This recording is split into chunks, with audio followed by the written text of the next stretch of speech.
Hi. ഒരുപാട് sports ബൈക്കും adventure ബൈക്കുകളും ഇറങ്ങുന്ന ഈ കാലത്ത് ഒരു ബഡ്ജറ്റ് ഫ്രണ്ട്ലി ആയിട്ട് ഫ്രം സ്ക്രാച്ച് സെക്കൻഡ് ഹാൻഡ് മാർക്കറ്റിൽ നിന്ന് ഒരു ഇടിവെട്ട് മുതലിനെ എടുത്ത് വെട്ടിക്കെട്ട് മോഡലിൽ പണിതിറക്കിയിരിക്കുന്ന ഒരു അടാർ ഐറ്റമാണ് ഇന്ന് നമ്മുടെ കൂടെ ഉള്ളത്. ഈ ഒരു പ്രൊജക്റ്റിന് വേണ്ടി എടുത്തിരിക്കുന്ന വണ്ടി എന്ന് പറയുന്നത് 2003 നമ്മുടെ ഇന്ത്യൻ മാർക്കറ്റിൽ ഇറങ്ങിയ ഒരു 220 cc ബൈക്കാണ്. ആൻഡ് ദാറ്റ്സ്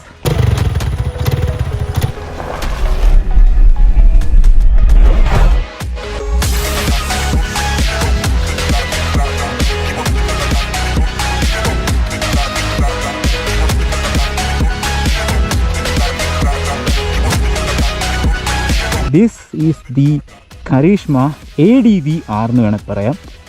വണ്ടിയുടെ ഫസ്റ്റ് ലുക്ക് തന്നെ രോമാഞ്ചിഫിക്കേഷനാണ്. എൻറ്റയർലി ഫ്രം സ്ക്രാച്ച് പണിതെടുത്തത്. ബേസിക് കണ്ടീഷനിൽ കിട്ടിയ വണ്ടി മൊത്തം ഫ്രം എൻജിൻ, സസ്പെൻഷൻസ്, അതുപോലെ ഹാൻഡിൽ ബാർ, അതുപോലെ എയർ ഫിൽറ്റർ, കാർബറേറ്റർ എല്ലാം ഓൾമോസ്റ്റ് നട്ട് ബോൾട്ട് വരെ ഫുള്ള് കസ്റ്റം ചെയ്തിരിക്കുന്ന ഒരു ഇടിവെട്ട് മുതലാണ് ഈ ഇരിക്കുന്നത്. ഇതിൻ്റെ ഒറിജിൻ ഫ്രം ആലപ്പുഴയാണ്. അവൻ എനിക്ക് വണ്ടി വീഡിയോ ചെയ്യാനായിട്ട് തന്നു വിട്ടു. വലിയൊരു കാര്യമാണ്. കാരണം ഇതുപോലൊക്കെ വണ്ടി കിട്ടുമ്പം ഇതിൻ്റെ നട്ട് ബോൾട്ട് വരെ നമുക്ക് നല്ല രീതിയിൽ അനലൈസ് ചെയ്ത് നെഗറ്റീവ്സ് ആണ് നെഗറ്റീവ്സ്, അല്ലെ പോസിറ്റീവ്സ് ആണ് പോസിറ്റീവ്സ് എല്ലാം നമുക്ക് പറയാൻ പറ്റും. വണ്ടിയുടെ ബിൽഡ് എന്ന് പറയുന്നത് മാരകമാണ്. ബേസിക്കലി സ്റ്റോക്ക് കണ്ടീഷനിൽ തന്നെ തോന്നിക്കും. ഇതിനകത്ത് അധികം വലിയ എന്താ പറയുക മാരകമായിട്ടുള്ള മോഡ്സ് ഒന്നും ഉള്ളതായിട്ട് തോന്നത്തില്ല. വളരെ ബേസിക് ആയിട്ടുള്ള ഒരു അപ്പിയറൻസ് ആണ് ഫസ്റ്റിലെ വണ്ടി വരുന്നത്. പക്ഷേ വണ്ടിക്ക് ഈ ഒരു ഇമ്പൾസിൻ്റെ ഫ്രണ്ട് സസ്പെൻഷൻ, അതുപോലെ റിയർ മോണോഷോക്ക്, ഈ രണ്ട് സാധനങ്ങൾ കയറ്റി കഴിയുമ്പോഴത്തേക്കിനും നല്ല രീതിയിൽ ഹൈറ്റിൽ ഡിഫറൻസ് വന്നിട്ടുണ്ട്. നോക്കിക്കഴിഞ്ഞാൽ കാണാൻ പറ്റും. നോർമൽ ഒരു കരീഷ്മ ഇരിക്കുന്ന പോലെ അല്ല ഇരിക്കുന്നത്. ഇതിൽ നമ്മൾ കയറി ഇരിക്കുമ്പോഴാണല്ലോ ആ ഒരു ഹൈറ്റിൻ്റെ ഡിഫറൻസ് നല്ല രീതിയിൽ കാണാൻ പറ്റും. അതുപോലെ ഈ വൈഡ് ആയിട്ടുള്ള ഹാൻഡിൽ ബാർസ് എന്ന് പറഞ്ഞു കഴിഞ്ഞാൽ ഇവനിത് ചെയ്തിരിക്കുന്നത് ഇത്രയും വൈഡ് ആക്കാനായിട്ട് എക്സ്ട്രാ പീസ് വെൽഡ് ചെയ്ത് ഹാൻഡിൽ ബാറിനകത്ത് വെച്ചിട്ടാണ് ഇത്രയും വൈഡായിട്ടുള്ള ഒരു ഹാൻഡിൽ ബാർ അച്ചീവ് ചെയ്തെടുത്തത്. ഹാൻഡിൽ ബാറിൻ്റെ പൊസിഷനും അതുപോലെ തന്നെ ആ ലുക്ക് എന്നൊക്കെ പറയുന്നത് അത്യുഗ്രൻ ലുക്കാണ്. ആ മീറ്റർ കൺസോൾട്ടും ആ ഒരു അനലോഗും പ്ലസ് ഡിജിറ്റലും ആയിട്ടുള്ള മീറ്റർ മാരകമാണ്. സീറ്റിംഗ് പോസ്ചർ, പിന്നെ അതിൻ്റെ ആ ഒരു കോക്പിറ്റിൻ്റെ വ്യൂ നോക്കിക്കഴിഞ്ഞാൽ നല്ല മാരകമായിട്ടുള്ള ADV ലുക്കാണ് തരുന്നത്. പിന്നെ കംഫർട്ടബിൾ ആയിട്ടുള്ളൊരു സീറ്റിംഗ് പോസ്ചറാണ് വണ്ടി തരുന്നത്. ഇനി വണ്ടിയുടെ ഞാൻ എൻജിൻ്റെ കാര്യം പറഞ്ഞുതരാം. ശരിക്കും പറഞ്ഞാൽ ഇവിടാണ് അതിൻ്റെ എയർ ഫിൽറ്ററിൻ്റെ ബോക്സ് വരുന്നത്. സോ അത് കംപ്ലീറ്റ്ലി എടുത്ത് അപ്പുറത്തെ സൈഡിലോട്ട് ഇട്ടു. ദെൻ ഇവിടെ നമ്മുടെ 200 NS കാർബറേറ്ററാണ് ഇരിക്കുന്നത്. അപ്പുറത്തെ സൈഡിലൊരു പെർഫോമൻസ് ഒരു എയർ ഫിൽറ്ററാണ് വെച്ചേക്കുന്നത്. ബോക്സ് കാര്യങ്ങളൊന്നുമില്ല, ഓപ്പൺ ആണ് എയർ ഫിൽറ്ററിൻ്റെ ആ ഒരു പോർഷൻ. പിന്നെ എക്സോസ്റ്റ്, അതും ഒരു നല്ല കീ ഫീച്ചറായി വണ്ടിക്കകത്ത് ചെയ്തിരിക്കുന്നത്. അതായത് ഫുൾ സിസ്റ്റം എക്സോസ്റ്റാണ്. ബെൻഡ് പൈപ്പും കാര്യങ്ങളെല്ലാം കസ്റ്റമായിട്ട് ചെയ്തിരിക്കുന്ന ഒരു ഫുൾ സിസ്റ്റം എക്സോസ്റ്റാണ്. കാറ്റലിറ്റിക് കൺവേർട്ടർ ഒന്നുമില്ല, എല്ലാം കട്ട് ചെയ്ത് കളഞ്ഞിട്ടുണ്ട്. എക്സോസ്റ്റ് ഓപ്പൺ ആണ്. From the head to the end full ഓപ്പണാണ്. അപ്പം കൈ കൊടുത്ത് പോകുമ്പം ഒരു പൊട്ടിച്ചുണ്ട് ഈ സാധനം. പട്ടാന്ന് പൊട്ടും. ഒരു ഒരു 6000-ലൊക്കെ വെച്ച് കഴിയുമ്പോഴത്തേക്കിനും കൈ വിട്ട് കഴിഞ്ഞാൽ പൊട്ടാന്ന് സാധനം പൊട്ടാൻ തുടങ്ങും. അതുപോലെ തന്നെ ആ ഒരു ഇനീഷ്യലും വണ്ടിയുടെ ആ ഒരു പെർഫോമൻസ് നമുക്ക് നല്ല രീതിയിൽ ഫീലാകും, ഇത്ര ഓപ്പൺ ആയിട്ടുള്ളൊരു എയർ ഫ്ലോ ഉള്ളതുകൊണ്ട്. പിന്നെ സസ്പെൻഷൻ്റെ ഭാഗം പറഞ്ഞു കഴിഞ്ഞാൽ നല്ല ഇടിവെട്ടൊരു മോണോഷോക്ക് സസ്പെൻഷൻ. ഇപ്പോൾ ഷോക്ക് ഇട്ടിരിക്കുന്നതെന്ന് വെച്ച് കഴിഞ്ഞാൽ യൂണിക്കോണിൻ്റെ ഷോക്ക് ഇട്ടേക്കെന്ന് പറയാം. ഇൻ ഫ്യൂച്ചർ കുറച്ചുകൂടെ നല്ല പെർഫോമൻസ് തരുന്ന ഒരു സസ്പെൻഷനിലോട്ട് അപ്ഗ്രേഡ് ചെയ്യും. അതുപോലെ തന്നെ വണ്ടിയുടെ ടെയില്, നമ്മുടെ റിമ്മും കാര്യങ്ങളും നോക്കിക്കഴിഞ്ഞാൽ റിയറിൽ ഇട്ടിരിക്കുന്ന നമ്മുടെ എക്സ്പോൾസിൻ്റെ ലൈക്ക് റിമ്മാണ് ഇട്ടേക്കുന്നത്. അതുപോലെ ടയറും അതെ എക്സ്പോൾസിൻ്റെ തന്നെ. അത്യാവശ്യം ഓടി ഇപ്പോൾ തീരാറായിട്ടുണ്ട്, അത് മാറ്റണം. പിന്നെ ഫ്രണ്ടിലിട്ടിരിക്കുന്നതെന്ന് വെച്ച് കഴിഞ്ഞാൽ നമ്മുടെ ബുള്ളറ്റ് ക്ലാസിക്കിൻ്റെ റിമ്മയിൽ അവൻ സ്പോക്ക് റൗണ്ട് ചെയ്ത് എടുത്തേക്കുന്നത്, അതായത് ബൈൻഡ് ചെയ്ത് എടുത്തേക്കുന്ന ഒരു ഫ്രണ്ട് ടയറാണ് കിടക്കുന്നത്. ആൻഡ് ഫ്രണ്ടിലത്തെ ടയർ സൈസ് എന്ന് പറയുന്നത് 90-19 അപ്പോൾ തന്നെ വണ്ടിക്ക് അത്യാവശ്യം ഹൈറ്റായി. അതുകൊണ്ട് തന്നെ വണ്ടിയുടെ ഫ്രണ്ട് മഡ് ഗാർഡ് അത്രത്തോളം സെറ്റായിട്ടിരിക്കത്തില്ലായിരുന്നു. സോ ചെറിയൊരു അഡീഷണൽ ക്ലാമ്പ് കൊടുത്തിട്ടാണ് ഇപ്പോൾ മഡ് ഗാർഡ് കയറ്റി വെച്ചേക്കുന്നത്. വണ്ടി കിട്ടിയിട്ട് ഇപ്പോൾ ഒരു ദിവസം ആയിട്ടുള്ളൂ. കുറച്ചൊക്കെ വണ്ടി അനലൈസ് ചെയ്യാനായിട്ട് പറ്റിയിട്ടുള്ളൂ. എന്താ പറയുക, ഓടിക്കുമ്പം പറയുന്ന കാര്യങ്ങളെന്ന് വെച്ച് കഴിഞ്ഞാൽ കുറച്ചൊക്കെ വൈബ്രേഷൻസ് വരുന്നുണ്ട്. കാരണം വണ്ടിയുടെ എഞ്ചിൻ അത്രത്തോളം റോ ആയിട്ടാണ് റൺ ചെയ്യുന്നത്. അപ്പം വണ്ടിക്കകത്ത് നിന്ന് ഒരു ചെറിയൊരു വൈബ്രേഷൻസൊക്കെ നമുക്ക് ഫീൽ ചെയ്യും. പിന്നെ ഹാൻഡ്ലിങ് പറഞ്ഞു കഴിഞ്ഞാൽ ഇതിപ്പം വെച്ചിരിക്കുന്നത് നമ്മുടെ ഇമ്പൾസിൻ്റെ ഫുൾ ഫ്രണ്ട് പോർഷനാണ് കയറ്റിയിരിക്കുന്നത്. ഷോക്കും കാര്യങ്ങളും എല്ലാം മഞ്ഞിറങ്ങി തുടങ്ങി. ഞാനിപ്പോൾ നിൽക്കുന്ന ഈ ഒരു ഗ്രൗണ്ട് എന്ന് പറയുന്നത് നമ്മുടെ കുട്ടിക്കാനത്തെ അമ്മച്ചി കൊട്ടാരത്തിൻ്റെ അവിടെ ഒരു ഉള്ളൊരു ഗ്രൗണ്ടാണ്. അവിടുത്തെ വഴി ചെറിയ ബ്ലോക്കായിരുന്നു, ബട്ട് കട്ട് ചെയ്ത് കയറി വന്നു. മഞ്ഞ് കയറി വരുന്നത് കണ്ടോ ഗ്രൗണ്ടിലോട്ട്. ചെറിയ രക്ഷയൊക്കെ വരുന്ന ഫീലുണ്ട്.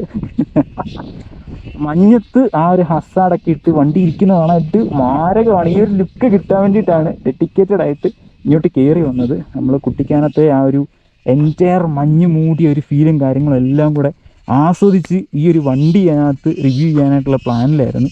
2 ദിവസം വണ്ടി എന്തായാലും എൻ്റെ കയ്യിലുണ്ടാവും. ഇനിയിപ്പോൾ എപ്പോൾ വിളിച്ചാലും വണ്ടി നമുക്ക് അവൈലബിൾ ആയിട്ടുണ്ട്. അവൻ പറഞ്ഞ് എപ്പോൾ വേണമെങ്കിൽ ഓടിക്കണമെന്ന് ആഗ്രഹമുണ്ടെങ്കിൽ പോരെ തന്നേക്കാന്ന് പറഞ്ഞിട്ടുണ്ട്. അപ്പോൾ അത്ര ബ്യൂട്ടിഫുള്ളായിട്ട് പണിതിരിക്കുന്ന ഒരു കരീഷ്മ R ഈ കാണുന്നത്. ഇനി ഇതിനകത്ത് ഒരുപാട് പണികൾ ബാക്കി കിടപ്പുണ്ട്, ബാലൻസ് ഒക്കെ ചെയ്യണം. പയ്യെ ഫണ്ട് കിട്ടുമ്പം ഇതിൻ്റെ എൻജിൻ്റെ പെർഫോമൻസ് കൂട്ടാനായിട്ടുള്ള പ്ലാനിങ് ഉണ്ട്. ബോർ സൈസ് കൂട്ടി ദെൻ 4 വീലോട്ട് ഇത് കൺവേർട്ട് ചെയ്യാൻ പറ്റും. എൻറ്റയർലി ബിൽഡ് ചെയ്യാൻ പറ്റുന്ന ഒരു അടാർ എൻജിനാണ് ഈ ഒരു കരീഷ്മയുടെ എൻജിൻ പലരും നമ്മുടെ ഇമ്പൾസിലും എക്സ്പൾസിലും ഒക്കെ കയറ്റി ഇതുപോലെ കൺവേർട്ട് ചെയ്യുന്നതായിട്ട് കണ്ടിട്ടുണ്ട്. പിന്നെ വണ്ടിയുടെ ബ്രേക്കിംഗ്, ഫ്രണ്ടിൽ കിടക്കുന്നത് കറൻ്റ്ലി യൂണിക്കോണിൻ്റെ ഡിസ്ക് ബ്രേക്കാണ് അവൻ പറഞ്ഞത്. ഡിസ്കിൻ്റെ പൊസിഷൻ എന്ന് പറയുന്നത് നമ്മുടെ ലെഫ്റ്റ് സൈഡിലാണ് ഇരിക്കുമ്പോൾ വണ്ടിയുടെ ലെഫ്റ്റ് സൈഡിലത്തെ ആയിട്ടാണ് പ്ലേസ് ചെയ്തിരിക്കുന്നത്. കാരണം ഒരു വെയ്റ്റ് ഡിസ്ട്രിബ്യൂഷൻ ഹാൻഡിൽ ചെയ്യാൻ വേണ്ടിയിട്ടാണ് ചെയ്തേക്കുന്നത്. കാരണം ഓൾറെഡി കുറച്ച് ഇതുപോലെ ആക്സസറീസ്, ഇപ്പം എക്സോസ്റ്റ്, അതുപോലെ പുറകിലത്തെ ഡിസ്ക് ബ്രേക്കും കൂടെ വരുമ്പോഴത്തേക്കിനും പുറകിൽ അത്യാവശ്യം വെയിറ്റ് വരുന്നുണ്ട്. അപ്പം പുറകിലത്തെ വെയിറ്റിനെ ഒന്ന് ബാലൻസ് ചെയ്യാനായിട്ട് ഇവൻ ഡിസ്ക് എടുത്ത് അപ്പുറത്തെ സൈഡിലോട്ട് ഇട്ടു. അപ്പം ഓവറോൾ ഒരു വണ്ടിയുടെ ഒരു ബാലൻസിങ് ഓക്കെ ആയി. അല്ലെങ്കിൽ ഫുൾ വെയിറ്റ് റൈറ്റ് സൈഡിലോട്ട് പോയേനെ. സോ ഇപ്പം വണ്ടി അത്യാവശ്യം വെയിറ്റ് ബാലൻസ് ചെയ്തൊക്കെ ഇരിക്കുന്നത്. ഓടിക്കുമ്പോഴത്തേക്കിനാണെങ്കിലും കൈ വിട്ട് കഴിഞ്ഞാലും വണ്ടി അത്യാവശ്യം നല്ല നേരെ തന്നെ പോകുന്നുണ്ട്. ഇടത്തോട്ട് ലൈക്ക് ചെരിയോ മറിയോ അങ്ങനത്തെ പരിപാടികളൊന്നുമില്ല, ഒരു സൈഡിലോട്ട് പോകുന്ന പരിപാടികളൊന്നുമില്ല. Sorry for the transition. നമുക്ക് ലൊക്കേഷൻ ഒന്ന് മാറ്റി പിടിക്കേണ്ടി വന്നു. അവിടെ വെച്ച് നിറച്ച് മഞ്ഞായി കഴിയുമ്പോഴത്തേക്കും ക്യാമറയ്ക്കകത്ത് ഫോഗ് കയറി ചെറുതായിട്ട് ലെൻസിനിട്ട് ഒന്ന് പണി കിട്ടി. ഇപ്പോൾ വേറെ ലെൻസ് കയറ്റിയിട്ടിട്ട് നമ്മളിപ്പോൾ എറണാകുളത്താണ് വന്നേക്കുന്നത്. അപ്പോൾ നമുക്ക് വണ്ടിയുടെ കാര്യത്തിലോട്ട് ബാക്കി കിടക്കാം. വണ്ടി ഞാൻ ആദ്യം ഒന്ന് സ്റ്റാർട്ട് ചെയ്ത് കേൾപ്പിച്ച് തരാം. സ്റ്റാർട്ട് ചെയ്തതിൻ്റെ സൗണ്ട് ഒന്ന് കേട്ടിട്ടില്ലല്ലോ. സൗണ്ട് എന്നൊക്കെ പറഞ്ഞു കഴിഞ്ഞാൽ മോനെ നല്ല ബും ബും എന്നുള്ള സൗണ്ടാണ് വണ്ടിക്ക്. ഞാൻ കേൾപ്പിച്ച് തരാം.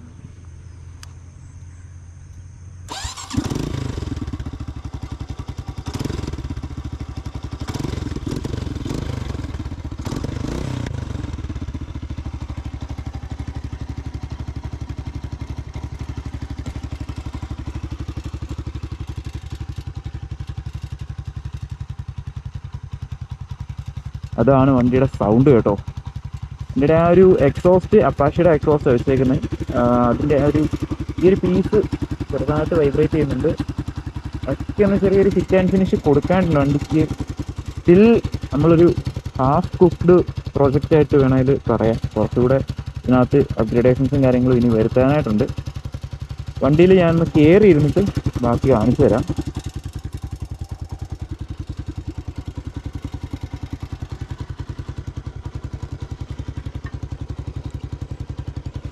ഇതാണ് കേട്ടോ കയറി ഇരിക്കുമ്പോഴുള്ള ആ ഒരു ലുക്ക്. ഇതാണ് ആ ഒരു വ്യൂ. ഇതിൻ്റെ ഈ front visor like wind glass അത്യാവശ്യം വണ്ടിക്ക് ഇപ്പോൾ ഉണ്ട്. ഇതിൻ്റെ ഫ്രണ്ട് വൈസർ എർലി കരീഷ്മയ്ക്കൊക്കെ ഒരു ടോളായിട്ടുള്ള ഒരു ട്രാൻസ്പെറൻറ്റ് ഒരു വൈസർ വരുന്നുണ്ട്. അപ്പോൾ അതിലോട്ട് കൺവേർട്ട് ചെയ്യുന്നുണ്ട്. ദെൻ ചിലപ്പോൾ ഇൻ ഫ്യൂച്ചർ ഒരു ഡിസ്പ്ലേയും കൂടെ വെച്ച് കഴിഞ്ഞാൽ അടിപൊളി ആ touring set package okay TK ആയി. നമുക്ക് വണ്ടി ഒന്ന് ഓടിച്ചുകൊണ്ട് ബാക്കി ഞാൻ പറഞ്ഞുതരാം. വണ്ടിയുടെ മീറ്റർ കൺസോളെല്ലാം വർക്കിങ്ങാണ്.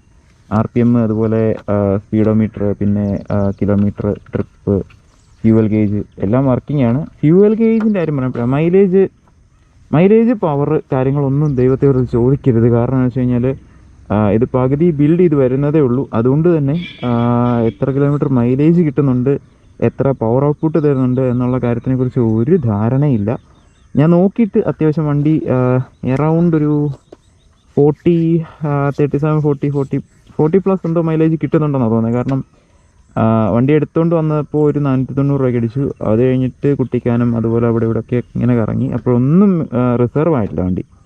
ദെൻ ഇങ്ങോട്ട് വരാൻ നേരത്തൊരു 290 രൂപയ്ക്ക് അങ്ങനെ അടിച്ചു. സ്റ്റിൽ റിസർവിൽ വന്നിട്ടില്ല. മെയിനെ തന്നെയാണ് ഫ്യൂവൽ നിൽക്കുന്നത്. അപ്പം അത്യാവശ്യം നല്ല മൈലേജ് ഇപ്പോൾ തന്നെ കിട്ടുന്നുണ്ട്. TK ആയിട്ടുള്ള മൈലേജ് കിട്ടുന്നു. ദെൻ വന്ന വഴിക്കൊരു ടോപ്പ് കയറി ചെയ്ത് വണ്ടി ഒരു 120 മാക്സ് കയറി. ഒരു 100-110 സ്മൂത്തായിട്ട് എത്ര കിലോമീറ്റർ സ്പീഡാണെന്ന് അറിയത്തില്ലാത്ത രീതിയിൽ നമുക്ക് സ്മൂത്തായിട്ട് വണ്ടി കൊണ്ടുപോകാം. വണ്ടിയുടെ എൻജിൻ വെച്ചേക്കുന്നത് ഇപ്പോൾ റോ ആയിട്ട് മെറ്റൽ ടു മെറ്റൽ കോണ്ടാക്റ്റാണ്. കാരണം റബ്ബർ പീസ് ഒന്നും ആഡ് ചെയ്തിട്ടില്ല. ഇതിനകത്ത് കുറേ കഥകളുണ്ട് പറയാൻ പോയി കഴിഞ്ഞാൽ. അപ്പോൾ വൈബ്രേഷൻസ് ഡയറക്റ്റ് ഹാൻഡിലോട്ട് വരുന്നുണ്ടായിരുന്നു. അതുപോലെ തന്നെ പറഞ്ഞ കാര്യം, ഒരു ലൊക്കേഷനിൽ ചെന്നു. ആ ലൊക്കേഷനിൽ ചെന്നപ്പോൾ അപ്പുറത്തും ഇപ്പുറത്തും അത്യാവശ്യം നല്ല പാടങ്ങളും വയൽപ്പാടങ്ങളും കാര്യങ്ങളൊക്കെ ആയിരുന്നു. അപ്പോൾ വണ്ടി വല്ലാതെ നമുക്കൊരു ടെൻഡൻസി തരുന്നുണ്ട്, മോനെ ഇടാ ചാടറാ വാടാ നമുക്കൊരു കൈ നോക്കാമെന്നൊക്കെ പറഞ്ഞിട്ട് വണ്ടി വല്ലാണ്ട് എന്നെ മോട്ടിവേറ്റ് ചെയ്യുന്നുണ്ടായിരുന്നു. അപ്പോൾ അങ്ങനെയൊക്കെ അത്യാവശ്യം ഓഫ് റോഡ് കോൺഫിഡൻസ് വണ്ടി തരുന്നുണ്ട് ഇത്രയും ഒരു ബിൽഡ് വന്നപ്പോഴത്തേക്കിനും. നമുക്ക് വണ്ടി ബാക്കിയൊന്ന് ഓടിച്ച് ഞാൻ കാണിച്ചു തരാം.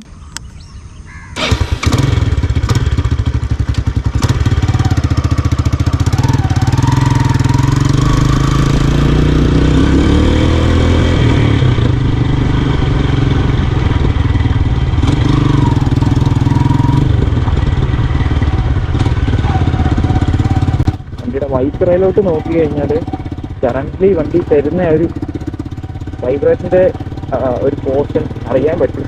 വൈപ്പറിലാണ് ഏറ്റവും കൂടുതൽ അത് അറിയാൻ പറ്റുന്നത്.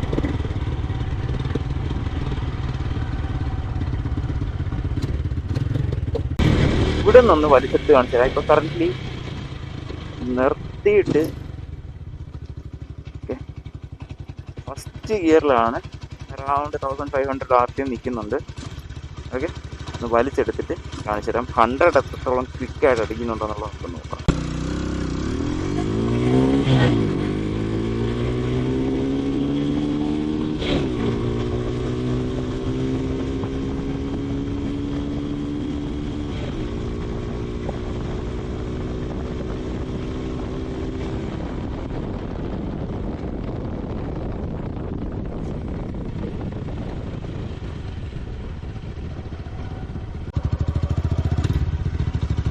സോ അതാണ് 0 to 100. ലൈക്ക് 4th ഗിയറിൽ 100 കയറുന്നുണ്ട്.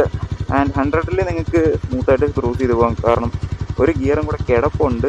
5th ഗിയറിൽ വണ്ടി 100 സ്മൂത്തായിട്ട് ഹാൻഡിൽ ചെയ്തോളൂ. നമുക്ക് ഈ റോഡിൽ ഒന്നാമത്തെ കാര്യം ഹൈവേ അല്ല. സോ രാവിലെ ആൾക്കാരൊക്കെ നടക്കാനായിട്ട് വരുന്നുള്ളത് കൊണ്ട് തന്നെ അധികം പ്രശ്നങ്ങളൊന്നും ഉണ്ടാക്കണ്ട. നമുക്ക് തിരിച്ച് ഇനി പോകാം. അതുപോലെ വണ്ടിയുടെ കൂടുതൽ ഇനി ട്രിപ്പ് വീഡിയോസ് കാര്യങ്ങളൊക്കെ വണ്ടി ഇനി നിങ്ങൾക്ക് കാണാൻ പറ്റും. ഇതുപോലെ ഓരോരോ ഡിസ്ട്രിക്റ്റിൽ നമുക്ക് ഒരുപാട് വണ്ടികൾ കേരളത്തിൽ തന്നെ അടിപൊളിയായിട്ട് നല്ല പണിത വണ്ടികൾ ഒരുപാട് ഈ ചാനലിനകത്ത് കാണാൻ ഒരു മോഡിഫിക്കേഷൻ്റെ ഒരു സീരീസ് എൻ്റയർലി സെപ്പറേറ്റ് ആയിട്ട് ചെയ്യുന്നുണ്ട്. അപ്പോൾ എവിടെ ഇരിക്കുന്ന വണ്ടിയാണെന്നുണ്ടെങ്കിലും അവിടെ ചെന്ന് വണ്ടിയുടെ എൻ്റയർ വീഡിയോ അവർക്ക് സേഫായിട്ടുള്ള രീതിക്ക് വണ്ടിക്ക് പ്രശ്നങ്ങളൊന്നും ഇല്ലാത്ത രീതിക്ക് അവരുടെ ആ ഒരു എന്താ പറയുക, അതൊരു ആർട്ടാണ്, അവരുടെ ഒരു കഴിവാണ്. ആ ഒരു വണ്ടി അതുപോലെ പണിതെടുക്കാൻ ഒരു സ്കില്ലാണ്. എല്ലാവർക്കും കിട്ടണമെന്നില്ല അതുപോലെ ഒരു സ്കില്ല്. അതുപോലെ യുണീക്കായിട്ടൊരു വണ്ടി പണിതെടുക്കാൻ. അപ്പം അതുപോലൊക്കെ ഇരിക്കുന്ന വണ്ടികൾ പരിചയമുണ്ടെങ്കിൽ ഉറപ്പായിട്ടും കണക്ട് ചെയ്ത് തരിക. എല്ലാ വീക്കിലും അതുപോലെ ഒരു സാറ്റർഡേ സൺഡേ ട്രിപ്പും പ്ലാൻ ചെയ്ത് ഇതുപോലൊരു വണ്ടി യുണീക്കായിട്ട് പണിതെടുക്കുന്ന വണ്ടിയുടെ വീഡിയോയും എടുത്ത് കംപ്ലീറ്റ് ഒരു സെപ്പറേറ്റ് സെക്ഷൻ ഓഫ് റിവ്യൂസ് കൊണ്ടുവരാനായിട്ട് പ്ലാനുണ്ട്. സോ അതുവരെ എല്ലാവരും സപ്പോർട്ട് ചെയ്യുക. ഇടയ്ക്കും തലയ്ക്കുമൊക്കെ ഇങ്ങനെയൊക്കെ വീഡിയോസൊക്കെ വരത്തുള്ളൂ. കാരണം ടൈമിംഗ് ആണ് മെയിൻ ഒരു പ്രശ്നം. എല്ലാം നമ്മൾ ഉദ്ദേശിക്കുന്ന പോലെ തന്നെ കിട്ടണമെന്നില്ല. മാക്സിമം ട്രൈ ചെയ്യുന്നുണ്ട് സംഭവങ്ങളെല്ലാം എത്തിക്കാനായിട്ട്. അടുത്തൊരു വീഡിയോ ഒക്കെ ആയിട്ട് കാണുന്നത് വരെ guys, stay tuned and bye bye.